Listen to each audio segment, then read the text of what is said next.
Hello and welcome to the Uneducated PT podcast with me, your host, Carl O'Rourke. The goal of this podcast is to bring on interesting and knowledgeable people from all walks of life, learn a little something from each conversation, and for you, the listener, to learn something from each episode. So don't forget to subscribe to the channel, press the box below, show some support, and I'll see you on the next episode. John, will you just start by telling us a little bit about what you do for a living and how long you've been doing it? Yeah, well, I just, as a personal trainer, coaching, I initially was, I'm with the committee of the R.I.B.B.F Republic of World Bodybuilding Federation. Yeah. And that's been that since past 40 years. First time as a competitor, and now I coach a lot of some of the teams getting ready. We're sending a team away as part of the federation. We're sending a full team of about 20 odd competitive away to the European Championships next month. So that's what so I'm involved as part of the R.I.B.B.F as a competitor. Yeah. In front of the camera, going away to European World Champ, all that stuff. So now behind the camera, directing them as part of the committee, coaching the bodybuilder and getting ready for shows and stuff and all that there. My wife is the president of the federation, so that we're heavily involved in that. So I love to be just basically as promoting bodybuilding for to help show people what it is and what dispel myths of what they thought it was, and then that. Okay, so originally I was a bricklayer starting off. Really? Yeah, apprenticeship, and then I got into the bodybuilding. Then I had my own gym, my own health club for about 15 years, and then we had a sunbed salon. So there was all that kind of stuff. So that's what we used to do. Have you always been based in Bray? Oh yeah, all through. I was born in Edinburgh. Yeah. And what was so you were a bricklayer up until what age were you doing that? 22, 17 to 22. And what was your first like introduction into bodybuilding? Well, I would have to go back to it's like a little bit of an indoctrination. I was only about maybe 8-9 years old. I remember going to this big movie with my brothers, like a Saturday matinee, and in the movie was called. I actually googled it a few months back. It's called Samson and the Seven Miracles, and there was a bodybuilder back then, but he was a film actor. Yeah. Like a lot of actors, like maybe The Rock, but he's back. He's a bodybuilder. Gordon Scott, big, tall, 6'3". Yeah. Hercules comes out of the scene, and I'm only 8 years old. I don't know bodybuilding and what it is, but I see this big, giant Superman with real life, and I was just, oh my God! And then it was kind of that was kind of stuck in my mind for years.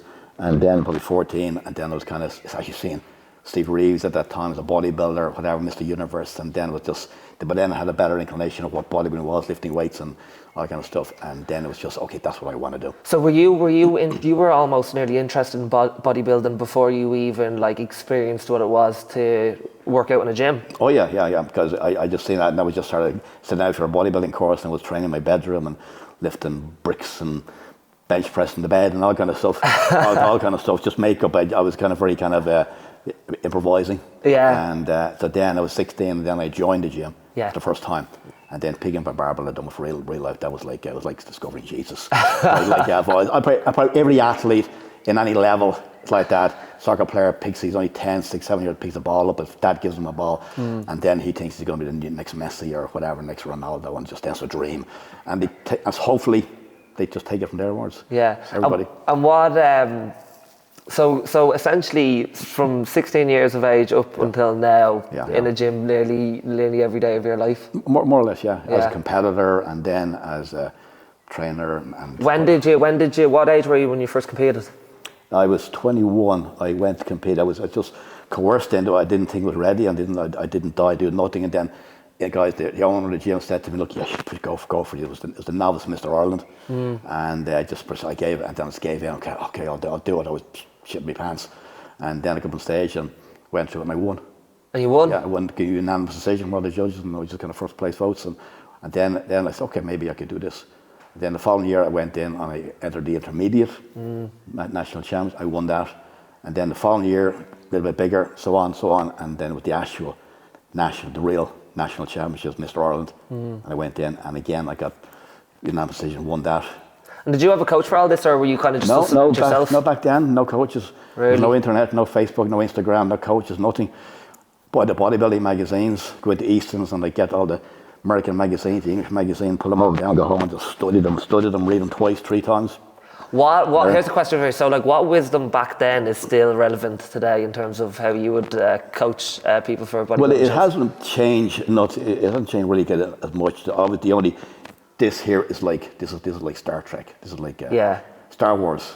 Were you all free weights back then? Free weights, barbells, dumbbells, no pulleys. We do chin-ups and push-ups and pulleys. There's no pulleys. All like the Flintstones compared to now. But we worked it, and we've done it. It's like if you go back to watch the movie Pumping Iron with Arnold, and you watch it, and even that's like the Flintstone compared to this. Yeah. So that was them guys, and so everybody at that time was just barbells, dumbbells, real stuff. Maybe had a few pulleys, but what does that teach people? Do you think it teaches people that you don't need specific, specialized, high-tech equipment. And the corner it's kind of sad to a certain degree because all the advancements in what the guys have now it should be easier. Yes. Yeah. And it's all there to fade. They know how lucky they are with all the advances in technology, equipment, the knowledge, the internet, YouTube, coaches, Facebook. It's all there, but they don't seem to. Do you think there can be an overkill in terms of receiving too much information or thinking about things too much and not actually there's too many the blind leading the blind, and they're going to. There's a lot of kind of internet YouTubers. Yeah. And they're there giving advice for this and that. Yeah. But there's no background in their knowledge. And I say, they can say, well, such and such said I could do this and do that way. And I say, well, who told you that? So I want to know who told you that. It's come from the source. Yeah. So don't be watching those guys. Watch the real guys, because other guys, and they have super knowledge of some incredible. Go to YouTube, like Charles Glass. Yeah. These kind of guys. These are the top level. Charles Glass was a former national powerlifting champion. He was a former American gymnastics champion, and then he got into bodybuilding and became national bodybuilding champion, and then he won the world championships, and now he's one of the top level bodybuilding and just general coaches in the world. He trains athletes, bodybuilders, movie stars, everything. So watch him, watch his channel. He'll give it the dance from the source instead of these other kind of guys, whatever. What do you think that bodybuilding has evolved a lot in Ireland compared to when you started? Oh yeah. Well, when I started, it was in the closet. Yeah. I lived in Bray. Myself and my brother, we were two. Were you the only bodybuilders? The only bodybuilders in the town. They walked around, see who was that, whatever. And so it was like that. And then we had to go into Dublin. Some of the bodybuilders were there, and Limerick was a big, thriving kind of bodybuilding in Ireland. But in general, it was. But then we had. It creeped out, dwindled out because we didn't see it, and then we seen Pumping Iron, Arnold Schwarzenegger. Even in the world, it was kind of an underground kind of low-level sport. Yeah. And then he probably in Pumping Iron, then all of a sudden was this amazing character, whatever. And he dispelled a lot of the myths, the muscle bound, and turned the family give him these big and this is intelligence. So that changed the face of bodybuilding, brought it out. And so back then, people didn't know what a bodybuilder was. The idea, a guy up in his posing trunks or his knickers, posing, flexing. What was that all about? But now, you see guys walking around. Everybody's working in the gym. You see you walking down. Are you a bodybuilder? Yeah. So it's all changed. He really revolutionised it for the average Joe, kind of. Brought it out, yeah. What do you think before that? Like when you were doing it, what were some of the misconceptions that you would hear from people? It was always. I'm going to still prevail today, but more so then it was. Now, why would you lift bodybuilding? You want an alternative fat when you give it up. And that's like turning the wood into the plastic. No, it doesn't. It's explain the physiology, but they still think that. And then, but would it make you muscle bound? No. Well, back then, coaches would not, sporting coaches, whether it be a soccer or basketball, whatever, they wouldn't allow their athletes to lift weights, so it'll slow you down. Now it's the opposite. Yeah. Now it's all mandatory part of their training. In the gym, strength training, and you have to do it. It's all part of Ronaldo was watching being interviewed, and he goes to strength training, and so everybody does it. So now it's all changed. We're being revolutionised back and evolved.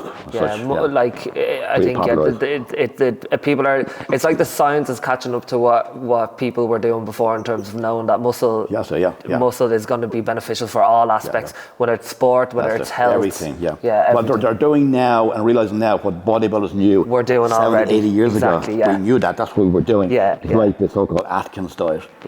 The fat and the protein, low carbs. We were doing that 67, 80 years ago. That's the universe. That's what we did. We done with low carb diets and ripped up. We understood the whole physiology, eliminating carbs, and then it creates this cannibalize on your body fat, and you get ripped, and etc. etc. What can the average person learn from implementing even some of the kind of lifestyles of a bodybuilder? Well, it's overall. We used to always term it back then.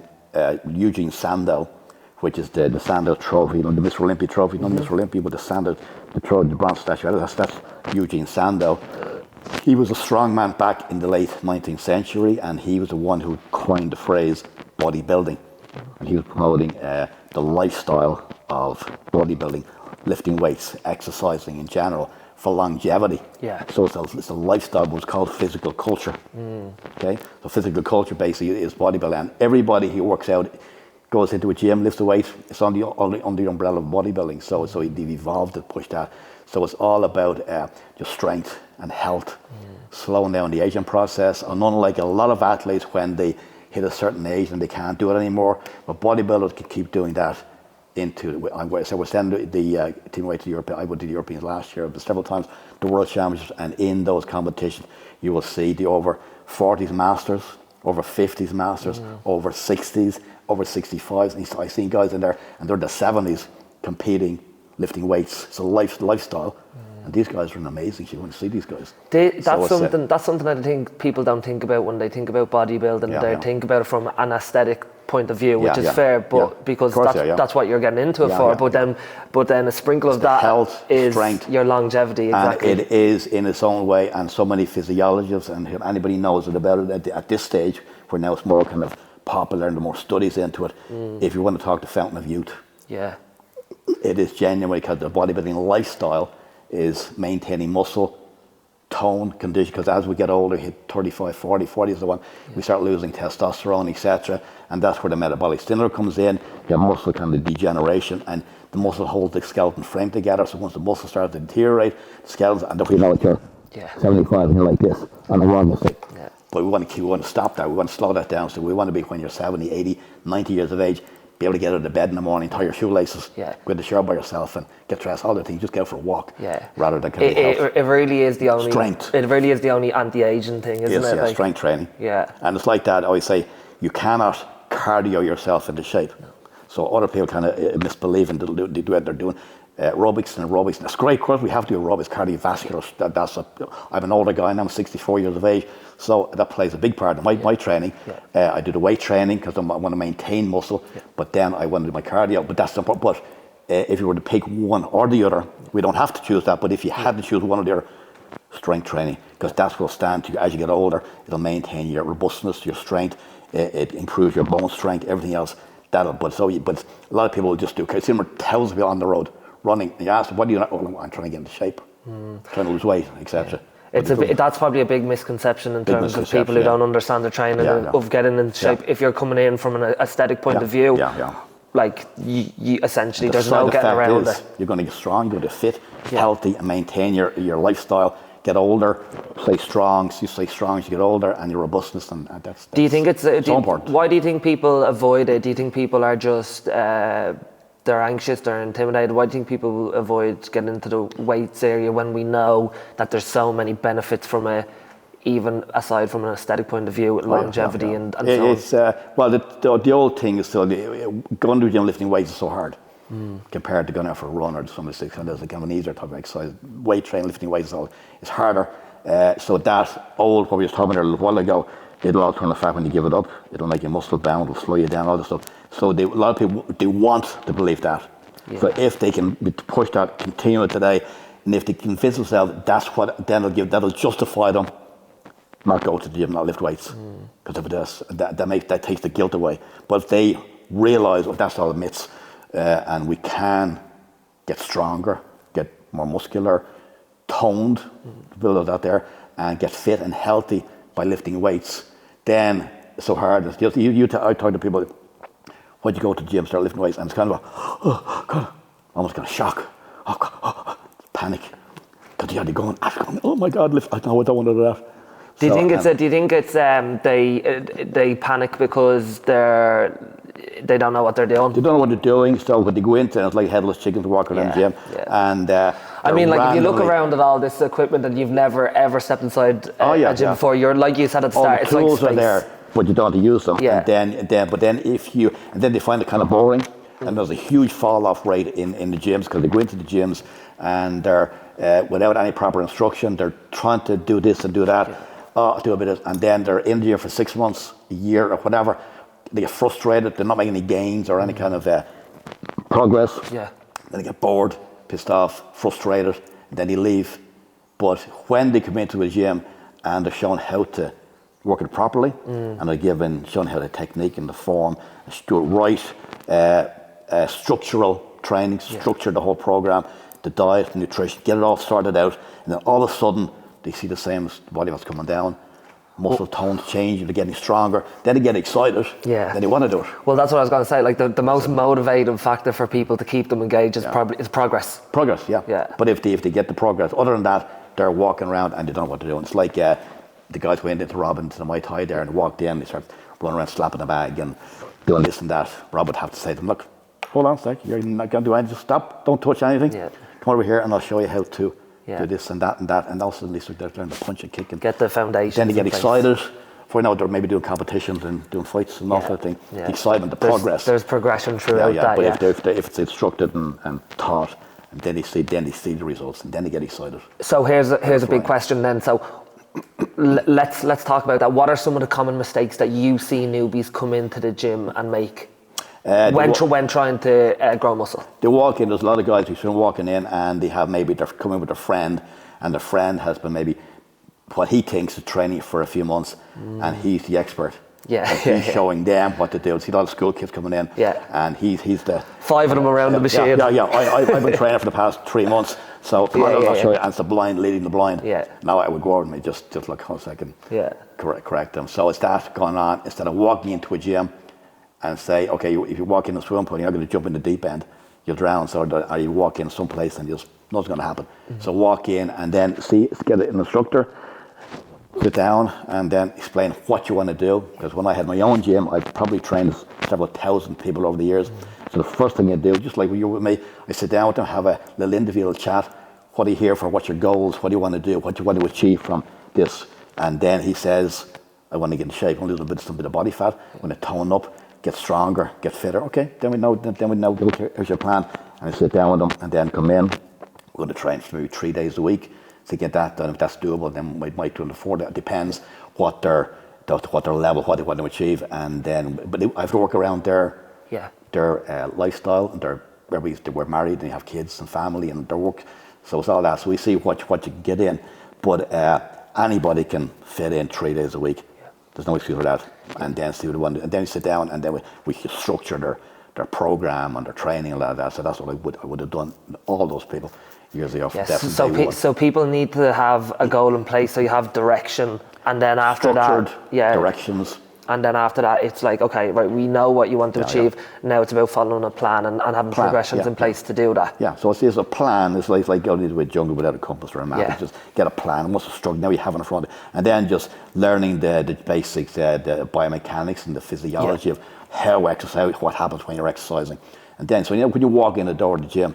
You know, okay, this is what I have to do, and then you just get straight to it, rather than randomly headless chicken walking around. Let's say, right, they have their plan in place. They have direction in terms of where they want to go.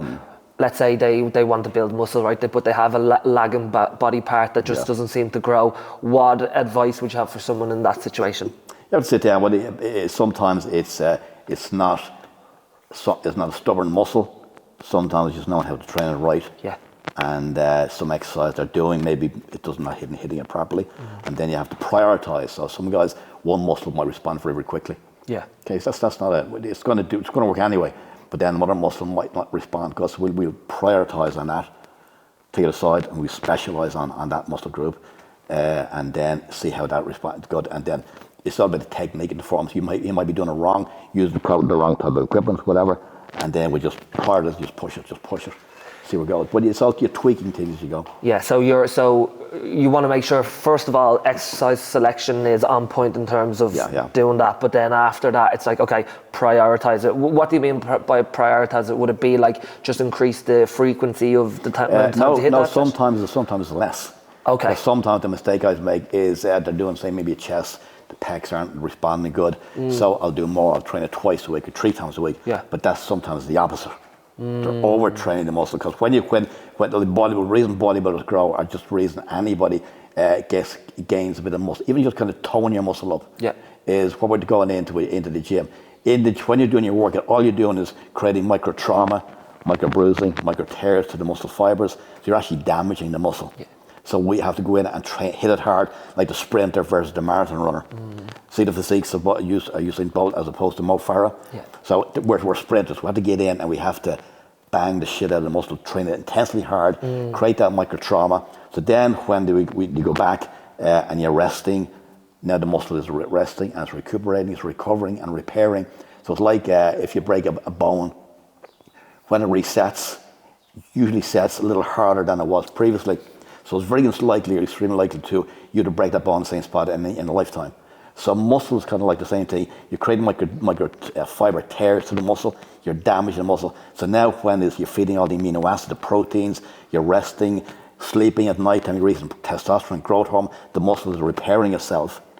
So when it repairs itself by knitting back that minutely stronger and harder and bigger than it was previously. So you're creating like a little mini evolution. Yeah. It's adapting to the stress.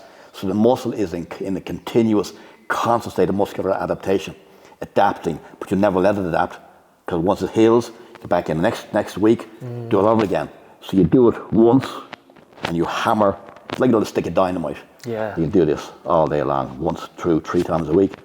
Go in and bang, boom. So less is more, but when you are doing that, it's intensity. It's intensity. Train harder, not longer. Yeah. So do you think that's a big mistake that people make when they're trying to build muscle, but they hit that bit of it, like they get their newbie gains when they first start off, but then they hit a bit of a plateau. Hit a wall, a plateau. They hit a wall. Is that intensity? Yeah. At the beginning stages, any stimulation is going to be stimulation, so the muscle's going to respond.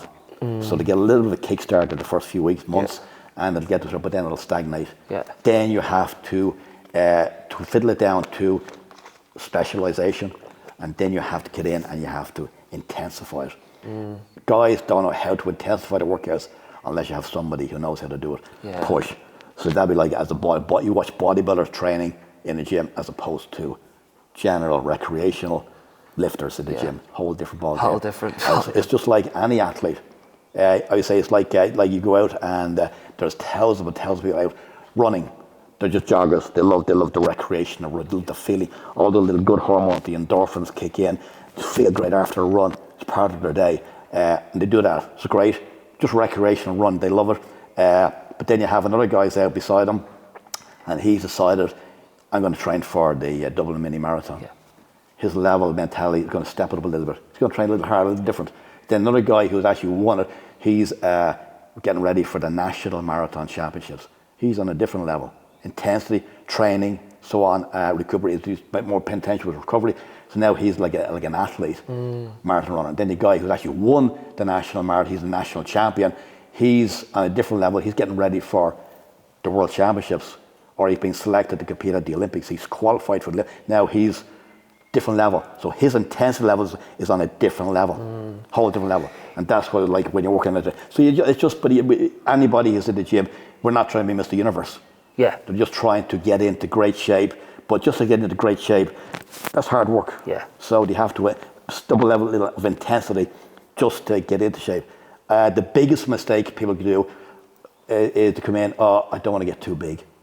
Okay? So the rationality is, if you watch the Arnold documentary, and he says, the guy goes, don't worry, you never will. It's like that. But so they come in. So the rationality is, no one accidentally got too big. But the rationality is, if I train too hard, I might get too big. If I train too heavy, I might get too, because deludedly, instantly, God love them, they think they got these magic, super, incredible whole genetics. By the end of the month, they will metamorphosize into this big that you don't want to be. So what happens is, if only it was that easy. That's what they don't. And then they come in. So they lift little light weights, little dumbbells, and but maybe 100 reps, and they don't train too hard, because God forbid, if I train too hard, I might get too big. But then what happens? Nothing happens. Zero zilch on diddly squat, because just to gain a little bit of muscle, just to tone your body, you have to put it in. Like again, you put it for Arnold Schwarzenegger, who would be considered like the Muhammad Ali of bodybuilding. You say genetic freak. They come along in a generation. So he probably had the ability to gain more muscle quicker than 99% of the planet.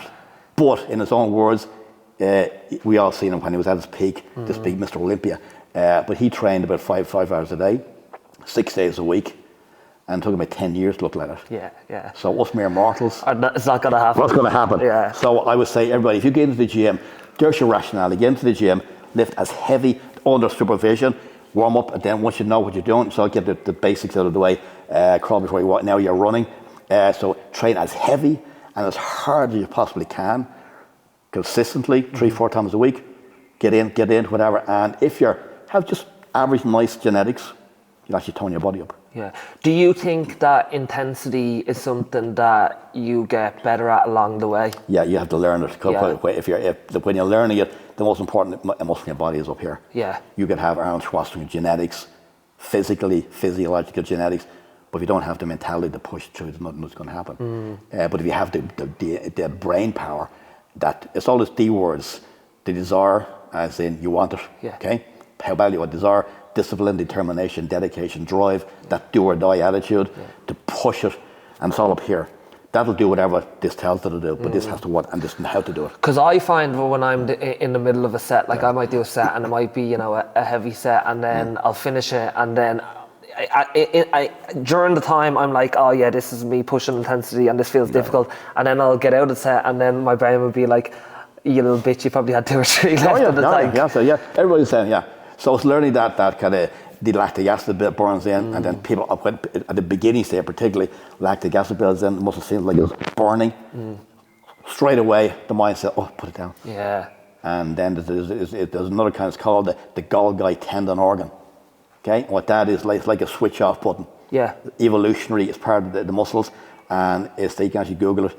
And what it does, when you go to a certain point, you're pushing it. Sometimes it gets switching too early, and it just like that, it just switches off, the muscle goes dead. But then what we do, once it goes dead, we switch it back on again, or switch it off rather. So we take rest, like a rest pause or a drop set. Rest 10 seconds. That goes away, muscle recover maybe 2-3, so you're back in, you push another reps. And you go to failure over and over, and then you learn to actually turn that off, so it doesn't come on anytime. And then, but the harder you train, you turn that off, and then the harder you train, the lactic acid becomes less and less and less, and then you push it up more and harder and heavy, and then you keep progressing and growing. But at the beginning stages, straight away, the brain says, once you get a little burn, and then you like, oh, you turn it on too quickly because you haven't pushed it, gone, and then your set's over. Yeah. So I just said like an analogy or the definition of a set, muscle growth, because when it's just say for example you train your chest, and you do some incline bench press or dumbbell presses, you do a few flies, a few pullovers or whatever, fly machine, and you do say 10 sets. So imagine say you go to failure in each of those 10 sets. So you're going to failure 10 times. So at the beginning of the set, you got 10 reps, for example. The first 4, 5, 6, 7 reps, you're only kind of warming up. You're only using maybe 50, 60, 70, 80% of your muscle fibers. Yeah. But it's not that last 10th rep where then you lose all 100% of your muscle fibers. Then the muscle can't recruit any more muscle fibers, so it's dead. You've gone to failure. And I always say it's like the failure is, hypothetically, someone would gun to your head and said, do one more rep or I'll shoot you. Yeah. You'd have to, because you physically can't. But most guys, maybe they might go to that 100% to failure. Most guys don't. They get to the 9th rep and they'll stop it. They could do one more, maybe 2. But we go to total failure. Gun. No. Yeah. And we put it down. And if you have a trainer partner, he'll do maybe 1 or 2 fourth reps. Yeah. And that's pushing 100%, second and a third, maybe a 4th time. Or if you're by yourself, put the weight down, rest 10 seconds, pick it up again. The muscle recovery, that 10 second muscle recover so fast, 2-3%, you pick it back up and you might get another 1 or 2. And that's like going to rep 9 and 10 all over again. Or you might drop set real quick. Or you might do a couple of partials.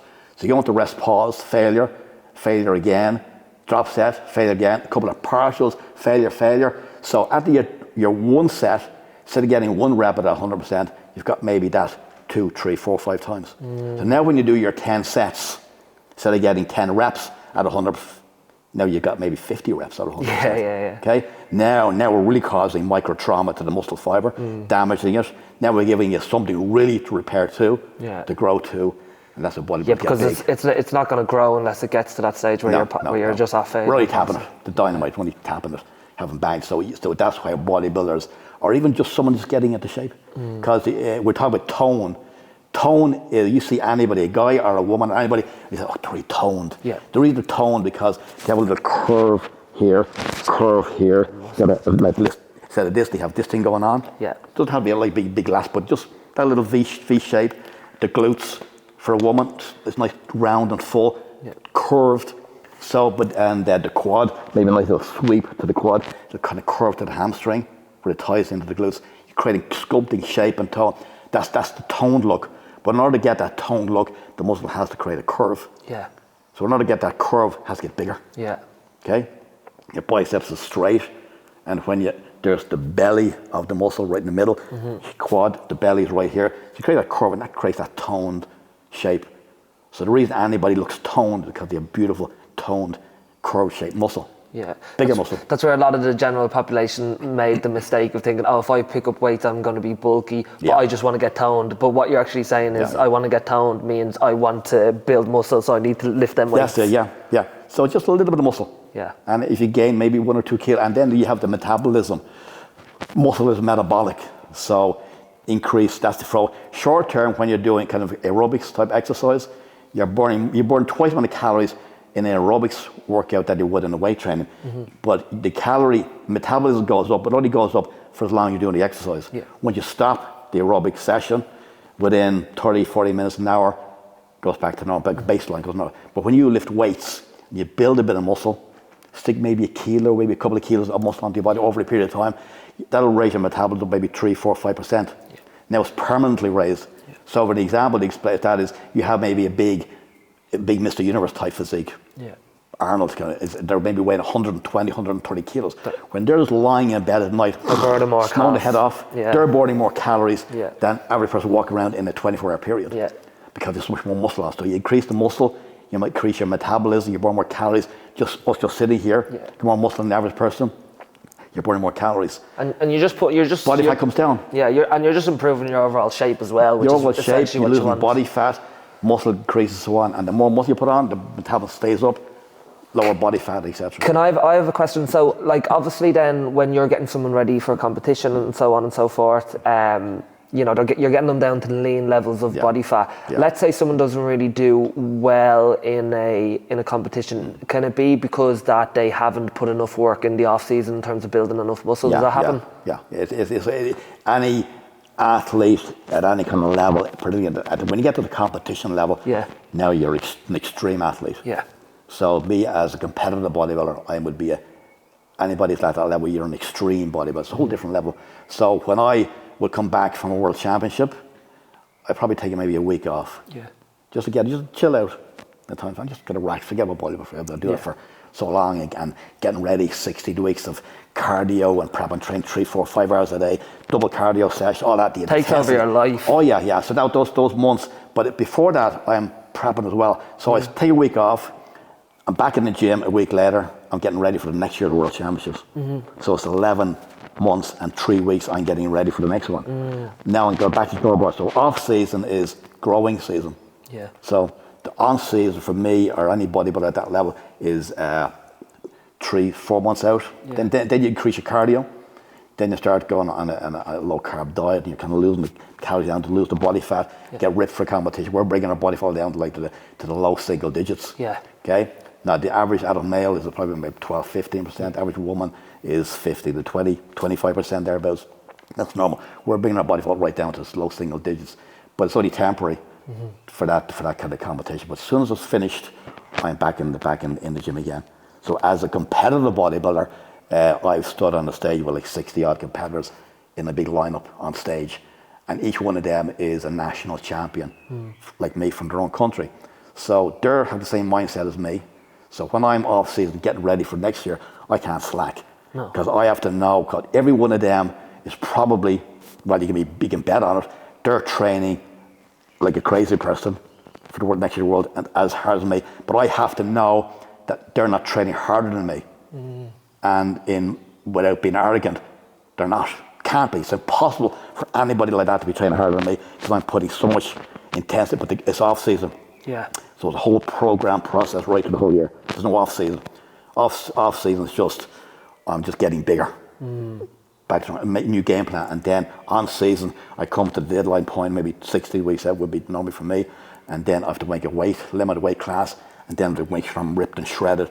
Then it's just the different structure, more cardio, more fat burning, and so on, etc. Can it get to a stage where a bodybuilder ends up putting on too much weight on the off season, body fat? Yeah, you have to watch it. Yeah. And it gets difficult then to be able Guys to put on 20 kilos and stupid amounts of off season, bulking up, and then makes it harder for them too. So generally, proper bodybuilders will go maybe 10 kilos thereabouts above their competition weight, depending on what weight class. There's heavyweights they're competing at 100 and plus kilos. For someone who hasn't ever dropped down to them levels of body fat, what goes into being able to get to that level of leanness in terms of preparation? It's a combination of, obviously, weight training is building muscle, and the muscle is medical. So it's a little easier because you have so much muscle in your body.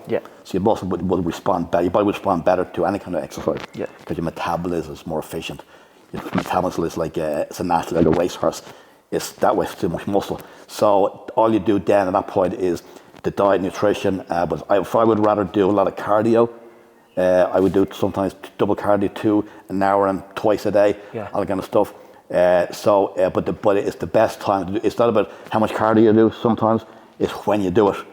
So the 2 times best to do fat burning cardio. Now we do cardio as in cardiovascular exercise for your cardio, your heart, your vascular system, that's cardiovascular, aerobic conditioning, aerobics, all that. But if we're doing body fat cardio, but then the 2 times the body has to be in, we're burning fat. So to efficiently burn fat, your muscle has to be in what's called a glycogen depleted state. So your body likes carbohydrates to exercise. But if you're doing fat burning cardio, well then you'll either do fasted cardio in the morning, because you went to bed at 8 hours previous, probably 8 an hour beforehand. So you've been asleep 6-8 hours, but you haven't eaten any carbohydrates. I would recommend for that kind of carbohydrates, maybe at the last carb meal, maybe 6-7 o'clock in the evening. Now you have no carbs for maybe 12 or more hours. So when you get up in the morning, the muscle cells, so if you like, it's like a glass, fuel glass, that's your glycogen glass stored up in like a fuel tank. So as you're sleeping for that length of time, the glycogen stored, the fuel, the carbohydrate stores are gone down. So wake in the morning, they're down here, either very, very low or depleted. So when you get out of bed in the morning, you can maybe have a little bit of protein just to set yourself with water. So when you start doing your cardio, you start burning fat straight away. Now, and then the second time is when you do an intense weight training workout, emphasize, then you're burning that using primarily glycogen because it's anaerobic. That burns glycogen, carbohydrates. So when you do a good intense hour and a half of heavy arse weight training, again, your glass will be depleted, the muscle cells depleted of carbohydrates. So then when you start your cardio, jump onto the treadmill, the stair climber, bike or whatever cardio you're going to use, you're going to burn fat straight away. The mistake most people do is they do their cardio or an aerobics class or a Keep Fit class later in the day. They've had maybe 2 or 3 meals under the belt. The glycogen levels are high. The muscle is going to be maybe a few carb fruits and whatever they're going to be, junk, cake, whatever. So when they start their fitness class, their aerobic fitness class, with hopefully, and that's what most people do it, to burn fat. But then you spend maybe 20 minutes or even as much as 30 minutes just burning off the glycogen stores before you even start at tapping into the fat stores. So you do an hour of Keep Fit aerobics, actually only on half an hour. Okay? So you have to be in a glycogen depleted state strategically to efficiently burn the fat. When you go into a cardio to burn fat, your body's looking for an energy source. But if you're perfectly looking for carbohydrates, because that's what it likes, but the carbs are right down depleted, then there's nothing there to like a hybrid engine, electric, petrol, so it switches off the carb button and switches on the fat button. So it literally starts cannibalizing its own body fat for an energy source, and you start losing body fat. When you're dropping that body fat for prep, how important is it to have like a regiment routine throughout that process? Well, you have to analyze where you are. If I'm very kind of strategic in it, I have it all planned out. So say I work out, I have to hit 75 kilos on World Championship day to weigh in. I know when I get that I'm going to be ripped, but I have to trace back. So I'm 75 kilos, but say now I'm 75, 85 kilos. Yeah, so 10 to lose. Walk around. Yeah. I've been pulling over 90 kilos back in the day when I'd be nice and heavy. So I have to lose 10, maybe 15 kilos. So I'm going to lose maybe 800 grams a day, a week. When doing lies on the floor, or no money, pay £2 a week. And that'll bring me back to maybe 16 weeks plus thereabouts. Then I know when to start. Then therefore I just cut out all the junk straight away, even though it wouldn't be a lot, but it just detoxify. The first week I might lose a few pounds or a kilo, right, and there on now I'm going to lose 800 grams every single week.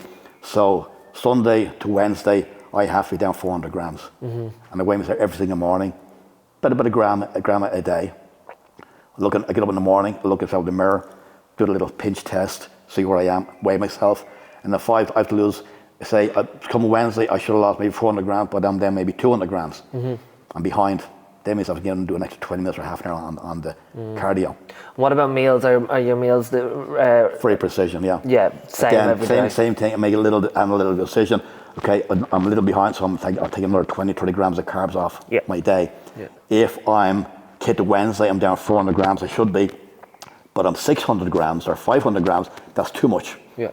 So therefore, I'm going to do maybe 20 minutes less of the cardio. Yeah. And I might maybe stick on 20 grams of carbs just so we'll hit that target. So it's all precision, all plan structured, and they can calculate. You don't want to go too fast, too soon. No, it's like a cruising yen. Physiologically, that's proven years ago. Sports scientists and nutritionists have proven beyond a shadow of a doubt. If you lose any more than 2 pounds of body weight, which is 800 grams in 1 week, you can guarantee 100% some of that is muscle. Yeah, which you don't want, obviously. You work so hard for that muscle. Yeah. Lose body fat. What else is important in terms of maintaining as much muscle as possible going through that prep? You have to when you calculate by your strength levels. I see a lot of bodybuilders who come to me years ago and said, when I'm halfway in, as I get closer, as I go down, my strength goes down. And that shouldn't happen, because if your strength goes down, it just means you lost muscle. Yeah. So I'm, say, 90 kilos off season. A week out of the competition, I'm lifting the same weights. Yeah, yeah. So if your weights are decreasing, your lifts are decreasing, you're getting weaker because you're losing muscle. Yeah, yeah. So muscle built, or so the weights that you're doing, the training you're doing, built the muscle. So the training and the weights is going to maintain the muscle. Yeah, that makes sense. Okay. Is that a misconception people have, that just because they're losing weight that they should get weaker, or that their lifts should go down, or they should stop hitting like personal bests? Oh yeah, well, so yeah, don't forget about the personal best. That's another thing, because you might do a little strength conditioning, strength training. Yeah. I've done a lot of heavy powerlifting. Yeah. In that. I got very, very super strong. I was pound for pound, kilo per kilo, very, very strong. Yeah. 150 kilo bench press for 10 reps, 220, 30 kilos squats. I was very, very strong, but able to maintain. So I got strong, but when I'm doing pure bodybuilding, I'm not interested in seeing much weight I can lift. You're just preserving. I'm doing repetitions. Bodybuilders are better at repetition strength than weightlifting strength. You have maybe a body, but it was a big thing one time years ago, and it was Salmon, with two of the greatest leg trainers was Dr. Fred Hatfield. He was the world powerlifting champion. He was the first man to squat 1,000 pounds. Okay, that's like 500 kilos. Yeah. Then I remember Tom Platz. Yeah, Tom Platz. Yeah. Quarter. Yeah. So he was renowned for us. So the two of them had done a big leg training seminar on squatting and techniques, and that was huge when the people was fat. It's pretty recorded, you should see it. But anyway, Fred Hatfield could do 1,000 pound. At his best, Tom Platz might squat 750 pounds. Yeah. Thereabouts. He wouldn't do one rep, but to do that what's called squat off, and they had put 500 pounds on the bar, which is probably 230 odd kilos, and see how many reps he could do. But Fred Hatfield, who was a world 1,000 pound squatter, he done 15 reps with 500 pounds. Tom Platz done 25 reps. Yeah, he's used to the higher rep range. Bodybuilders are stronger in repetition. Yeah. Movement, stand. Do you have a like a go-to rep range that you would use with clients and use with yourself? Yeah, depends. Well, legs, you might do a little higher repetition with legs. Yeah. But then I would do what do you call it? Cluster sets, rest pause sets like that there. So we'll go to failure, near failure for the first part, and then pause, 15 seconds, then do another 5 or 6 reps, pause. So therefore, at the same weight, you can pause and pause and pause and get a higher volume of repetitions. And then the muscle responds better and grows. Upper body, sometimes a little less weight, but then it all depends on, for example, you could do, say, triceps through experimentation, learning your body. Your tricep might respond better to maybe 12 reps, 15 reps, but your bicep might respond to maybe 6 or 8 reps. Yeah. That's how you have to kind of figure. It's like the Sherlock Holmes thing, process of elimination, experience and training, experimentation. See what works for you, because your body is your body. Your body's not your muscle. Your biceps not my bicep. Your body's not Arnold Schwarzenegger. Your biceps is Carl's biceps. Yeah. So you have to focus and study how that works. You have to self-diagnose yourself to a degree. And then you get that through experience. To kind of and that will only come from experience. Trial and error. And pushing it and training and learning the whole process. You're always learning. Yeah. 50 years on, I'll be trying 50 years next year. So I'm still learning. Always learning. If you think you know it all, you know nothing. Yeah. So you're always learning. And then you as a trainer, you work with people and you see how they respond. So you're learning from them. Yeah. Always learning. Yeah. Because everybody's physiology is different, whatever. Yeah, you're picking up things all the time. Oh, yeah. Speaking of almost 50 years training, so in 50 years in the bodybuilding industry, what are some things that you would change about the bodybuilding industry if you could, or what you see that they could make improvements on? Well, for me is, and Arnold Schwarzenegger brought it up at a couple of years ago at the Arnold Classic, after the competition, is they have a year annual seminar with Arnold, and Bob Ciccarello, who's involved, and he would sit down and have an interview with Arnold, and he was saying that they've in competitive bodybuilding they kind of lost the plot, where back then it was always it was the beauty of it, the symmetry, the aesthetics, and it'd be big guys. Arnold was a huge 250, 260 pound bodybuilder, but he had a 34-inch waist and a almost 60-inch chest. It was like that, and went down like that. Yeah. And like that, the symmetry, aesthetics.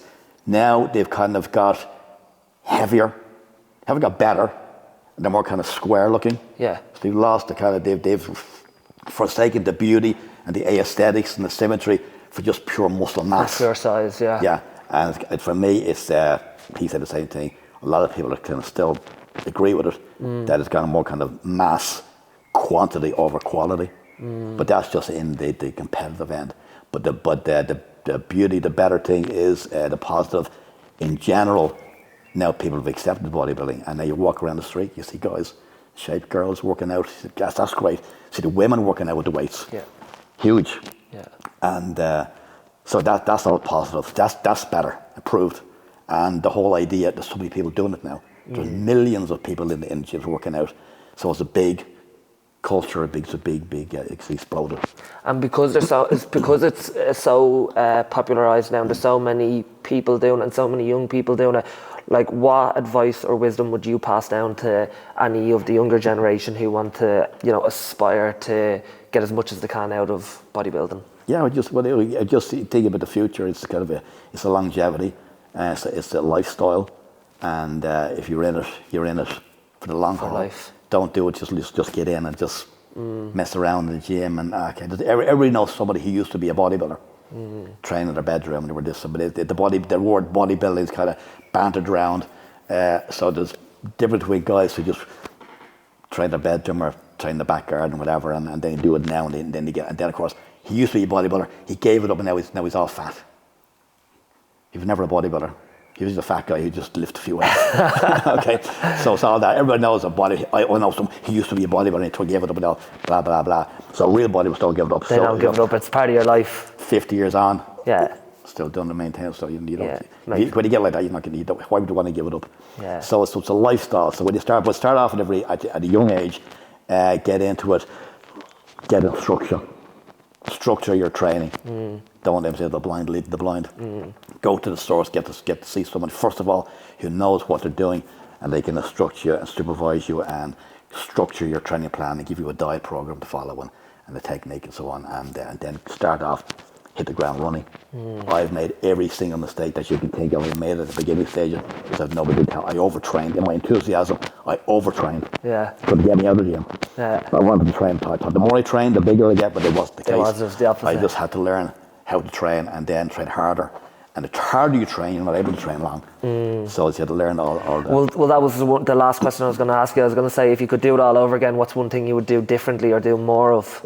Well, I didn't know what I was doing back then. And if I had somebody like me training myself, I could, maybe I could have won the World Championships, placed 5th on 2 occasions, top 10 several times, but you're so close, but yet so far. And then maybe I could have won Europeans 5-6 years earlier, could have won the World Championships, could have trumped. So it's all hypothetical. It's all in hindsight. But do you look around now at like the younger generation and think, Jesus, if I had all this information and all this type of equipment, what I could have done with it? Yeah, well, it was several years back, Moore, he was another bodybuilder. He was my mentor, my kind of inspiration. Sean Bowman, he's from Limerick. He's a couple of years older than me, and he was at the top of he was Mr. World at that time. Yeah. And I look at him, my God, that's what I would have. He was my motivation. Then eventually I got up and stayed with him, and that was going away competing with him and all that. But at that stage, he was at the top of the game. So, but I didn't know how to do it. But it was just kind of that. So it's a motivational factor to push yourself to that level. But at the beginning stages, if you have that as a goal setting, but we didn't know what we're doing. So they come out, they walk into the gym and they're just kind of, what do I do? But and they walk around the gym like hell's chickens. And so you have the little motivate, okay, I want to look at that, but then go to him, then learn from him. But I remember 2 of us at a World, it was probably our last World Championship together, 1998. 2 were at the World Championship competing. And then I remember we were sitting in a hotel room just having a yap and chat. And he said to me, now, we've been competing for about going on maybe 30 years at this stage. And we would have thought at this stage, there'd be so many younger guys coming up and be better than us. Yeah. And so we said, we can't compete with them anymore. But said, here we are. 2 of us were still here at the World Championships. And then he said, do we have all this advantage of all the technology, the nutrition, science, the information, the gyms, compared to what we had, and he still can't fucking do it. Well, I think that goes to show that it's passion that will take you a long way. Yeah, passion, and doesn't matter you like your barbells or your rocks and be home bench and pressing the bed. Yeah. Like that there. If you know what you're doing, you will make it happen. Yeah. So you have all the technology, but unless you know how to use it. You need to have that, you need to have the will to want to do tools, it. But unless you know how to use the tools, but then again it's all up here. You can push. You get over there with a few just doing basic barbells and dumbbells. Show them how to train properly, hard. And this guy's over here and he has, now this is even low tech compared to some of the gyms. Go to America, he's going to places, oh my God. Yeah. And he could have all that. Yeah. But he'll get a better physique. There's a great quote, and it's like, I can't remember who said it, but it's like, you don't need more resources, you need to be resourceful. Exactly. Yeah, perfect. Yeah. John, if anyone wanted to reach out to you in terms of asking you for advice, or maybe to get you to train them, or to coach or anything like that, where could they find you? Yeah, well, you get me on either Instagram or you get me on email, whatever. Yeah. What's Instagram basically. Okay, thanks for watching. If you like that episode and you want to see more content like this, make sure you're subscribed, and I'll see you on the next one.